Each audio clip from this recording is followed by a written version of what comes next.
So I've noticed a lot of people have yet to understand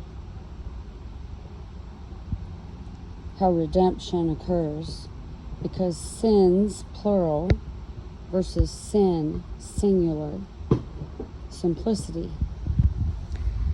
So something I noticed in the book of Micah, the coming law and peace. But in the last days it shall come to pass that the mountain of the house of the Lord shall be established in the top of the mountains, and it shall be exalted above the hills, and people shall flow unto it. And many nations shall come and say, Come, let us go up to the mountain of the Lord, into the house of the God of Jacob, and he will teach us his ways, and we will walk in his paths.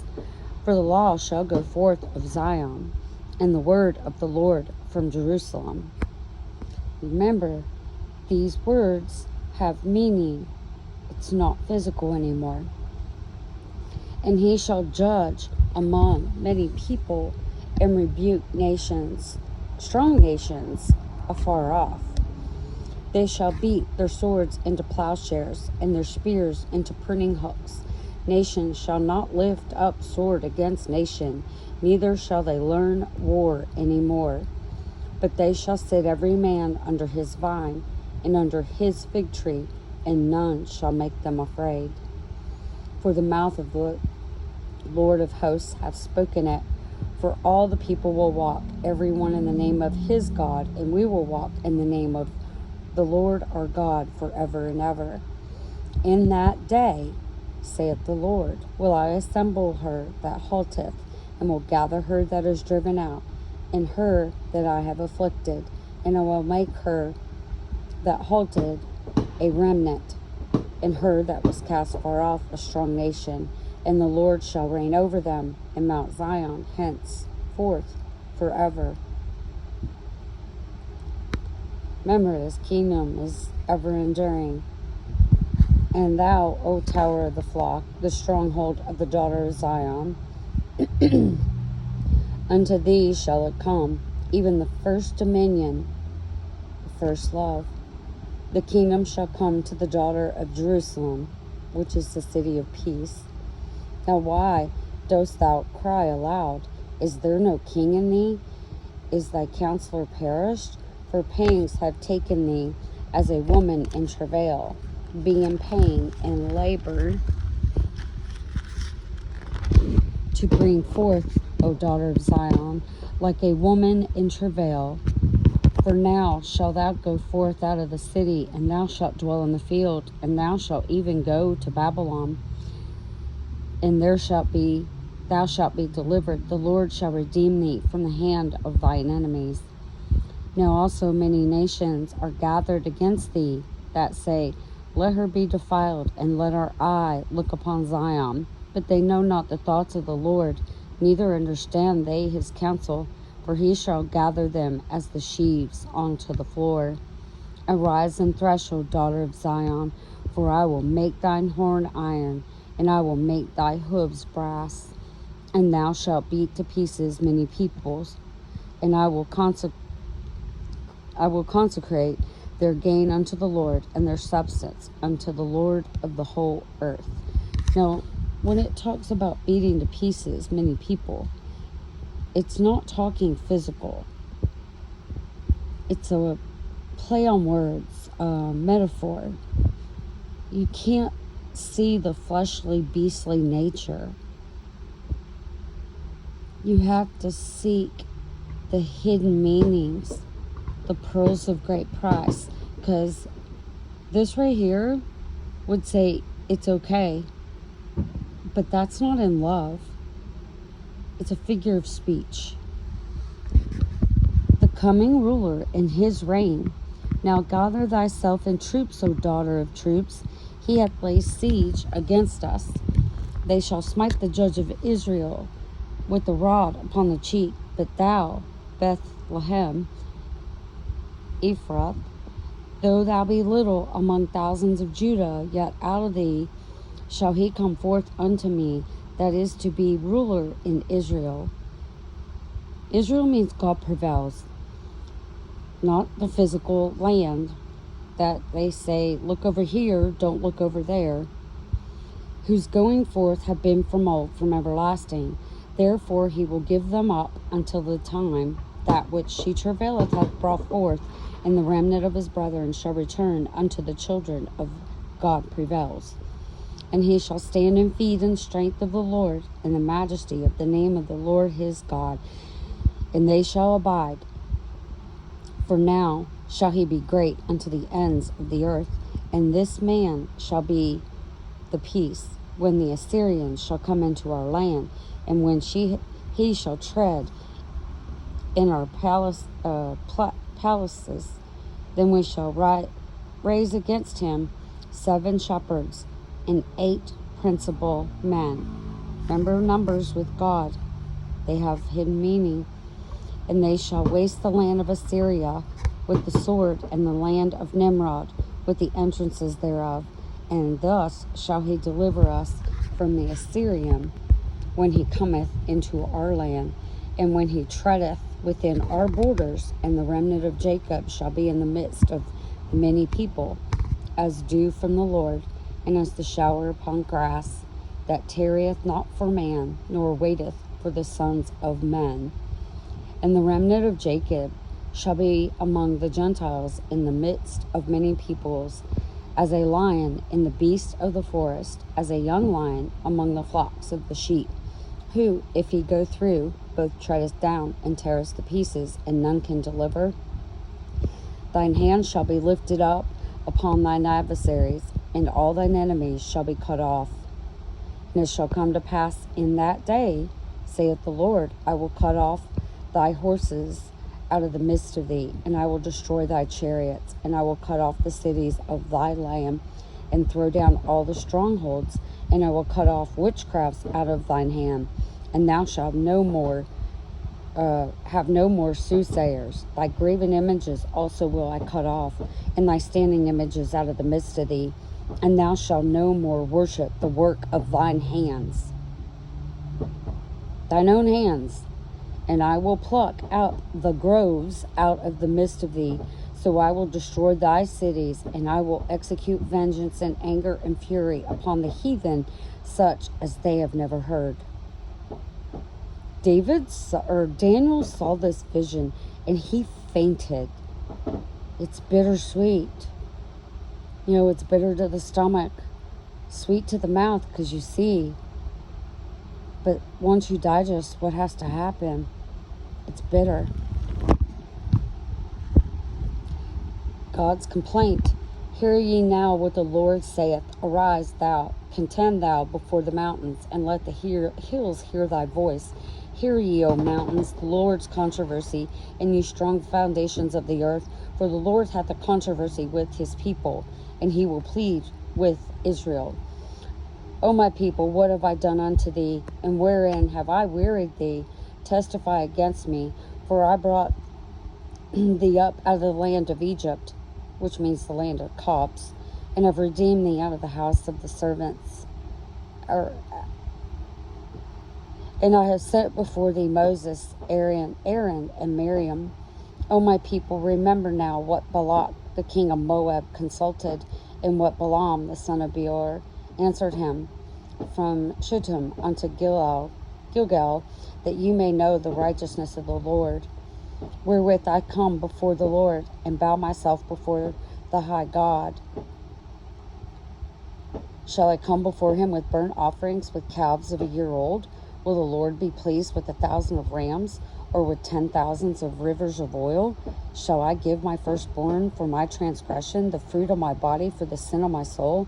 He has shewed thee, O man, what is good, and what doeth the Lord require of thee, but to do justly, and to love mercy, and to walk humbly with thy God? The Lord's voice crieth unto the city, the man of wisdom shall see thy name. Hear ye the rod, and who hath appointed it? Are there yet the treasures of wickedness in the house of the wicked, and the scant measure that is abominable? Shall I count them pure with the wicked balances, with the bag of deceitful weights? For the rich man thereof are full of violence, and the inhabitants have spoken lies, and their tongue is deceitful in their mouth. Therefore also will I make thee sick in smiting thee, and making thee desolate because of thy sins. Thou shalt eat, but not be satisfied, and thy casting down shall be in the midst of thee, and thou shalt take hold, but thou shalt not deliver. And that which thou deliverest I will give up to the sword. Thou shalt sow, but thou shalt not reap. Thou shalt tread olives, but thou shalt not anoint thee with oil, and sweet wine, but thou shalt not drink wine. For the statutes of Omer are kept, and all the works of the house of Ahab, and you walk in the counsels, that I should make thee a desolation, and the inhabitants thereof a hissing. Therefore ye shall bear the reproach of my people. The counsel of despair. Woe is me, for I am as they that have gathered the summer fruits, as the great gleanings of the vintage, and there is no cluster to eat.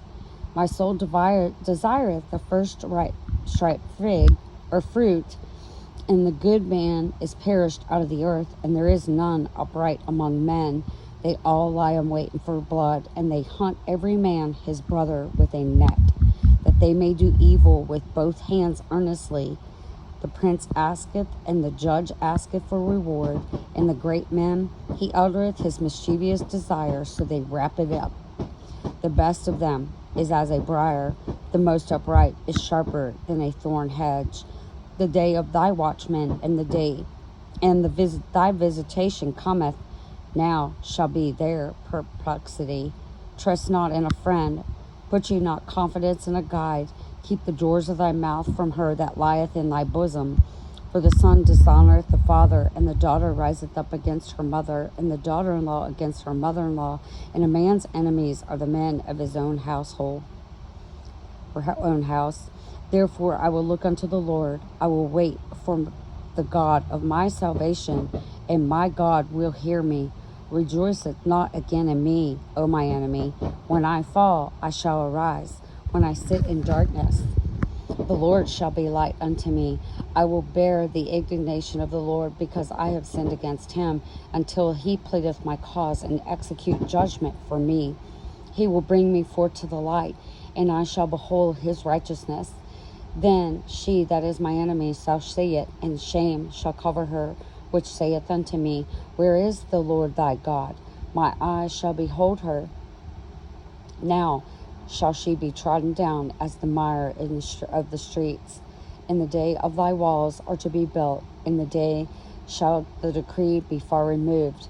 In that day also he shall even come unto thee from Assyria, and from the fortified cities, and from the fortresses, even to the river, and from sea to sea, and from mountain to mountain.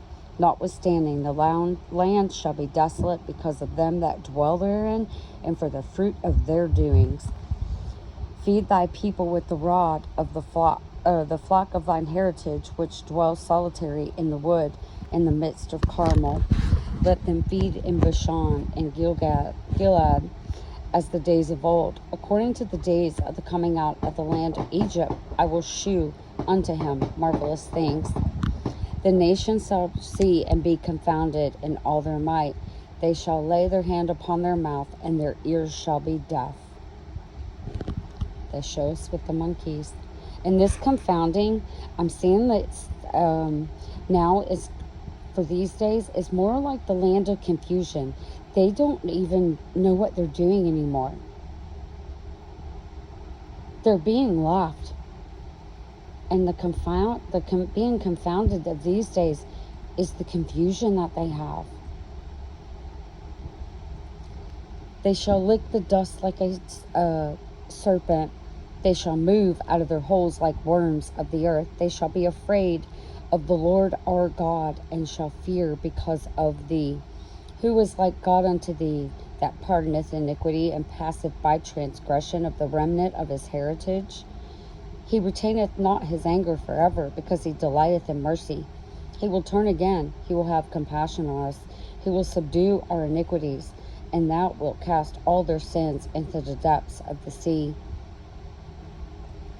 thou wilt perform the truth to Jacob, and to the mercy to Abraham, which thou hast sworn unto our fathers from the days of old. So do you see where it says my God, and it talks about their God? Come on, y'all. The two are not the same. Just like the altar with the fire and the word being the word of God and the fiery love of God, it can still be lit. No matter what words are saying. Just like the words in the pot. Where there was poison in the pot and they put flour. Flour makes bread. The bread of life. And then it goes into the book of Nahum. And like I told you before, Nahum, it signifies another comforter or a comforter. So which is which? Either way, Nahum is known as a comforter.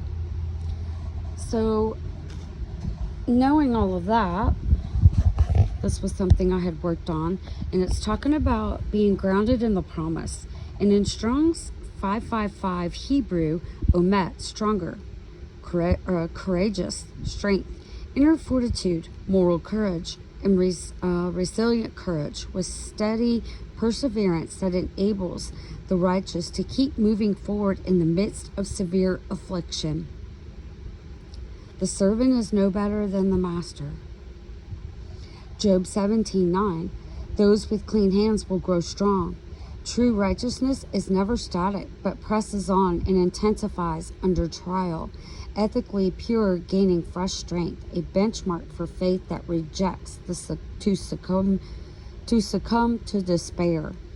And then it's Deuteronomy 31:6, Joshua 1:9, Psalm 138:3, and Isaiah 40:29. Renewed strength from an unbroken chain. The chain will be unbroken. Spiritual integrity above covenantal measures. And that talks about James 1:12, Romans 5:3 and 4, and Psalms 18:32, and Ephesians 3:16.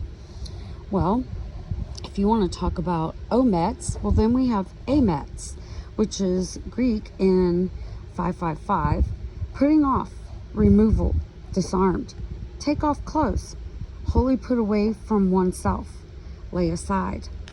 And this putting off, take off thy shoes, for where thou walkest is holy ground. Bind together spiritual circumstances and death to the old life and victory over hostile power. And that's Colossians 2:11.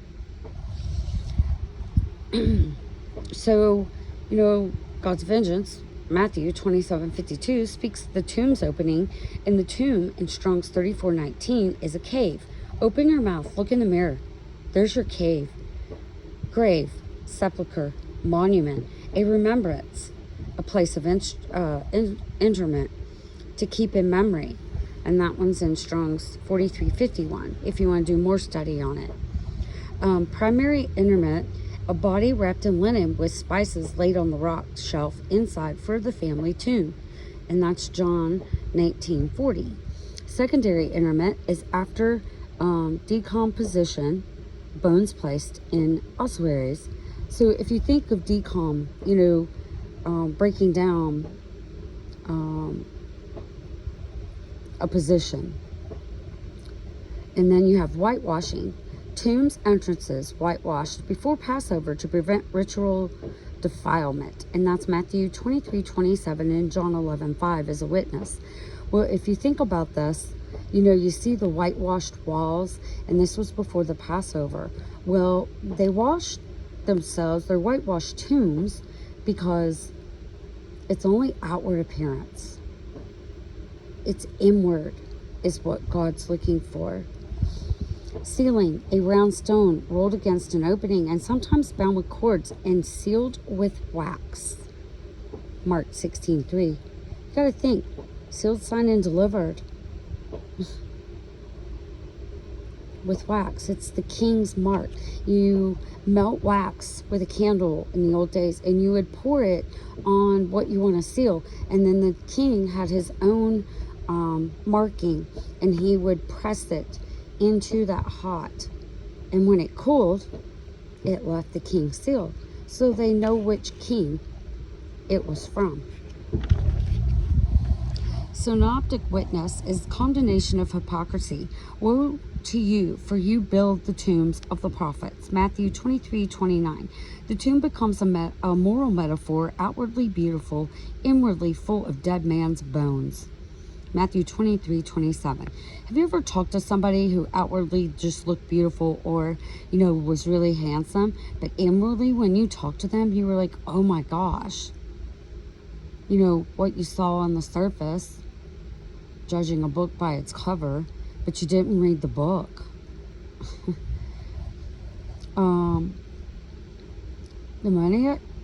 Demoniac among the tombs. Immediately a man with an unclean spirit came from the tomb to meet him. Mark 5:2. And in Matthew 8:28 portrays the uncleanness and social isolation. So the burial of Jesus,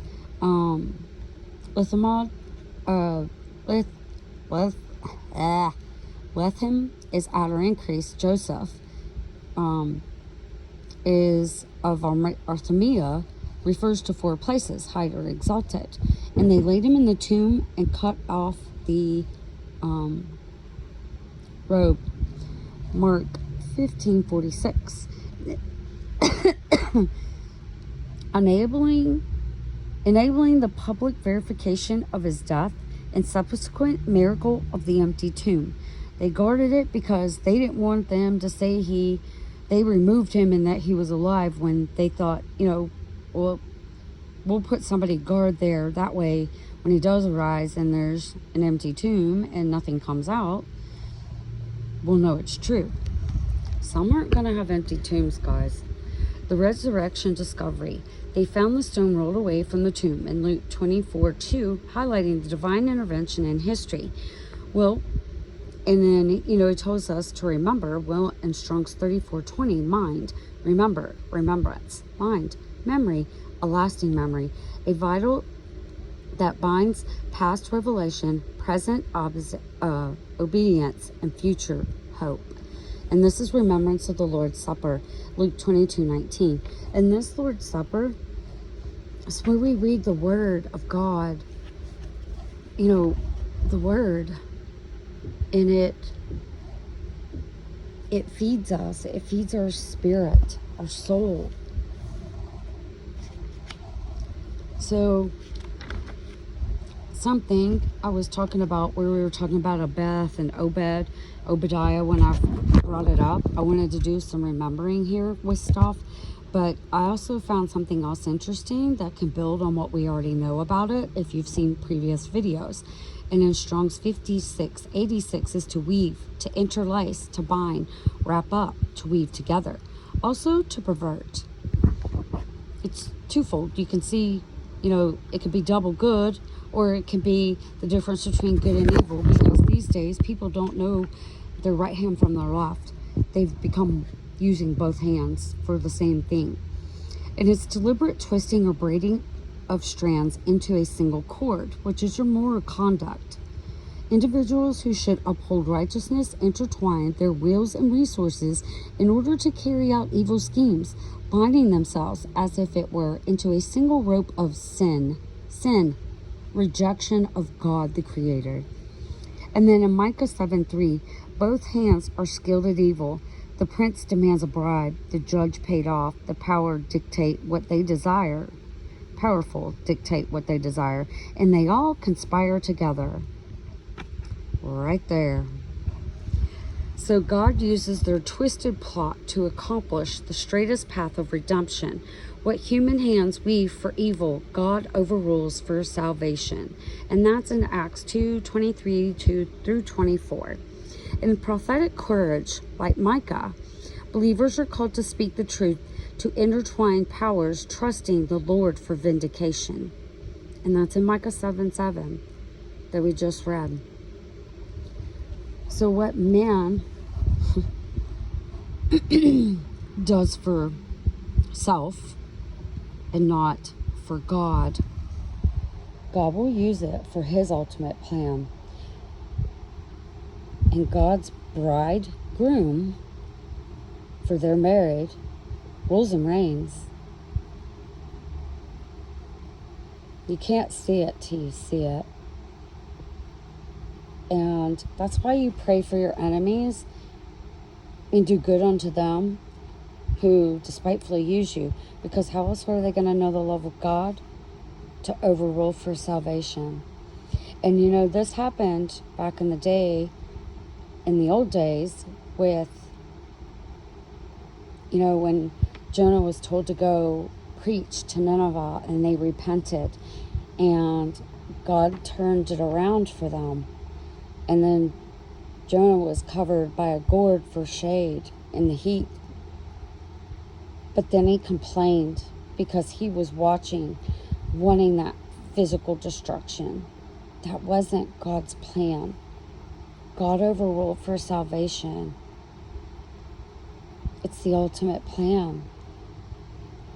And there's going to be many who are not of God that will be mad when that salvation comes for the others. When he untwists their plot and establishes, which he's doing, his kingdom on this earth is here. Right now we're doing the untwisting part to save them. God wants none perish. He wants them all to return back to him. Just like the son of perdition returned unto the Father after he spent his inheritance and went way beyond his means. It's the same thing. And then we can have the biggest celebration ever. And God overrules for salvation, just as he promised.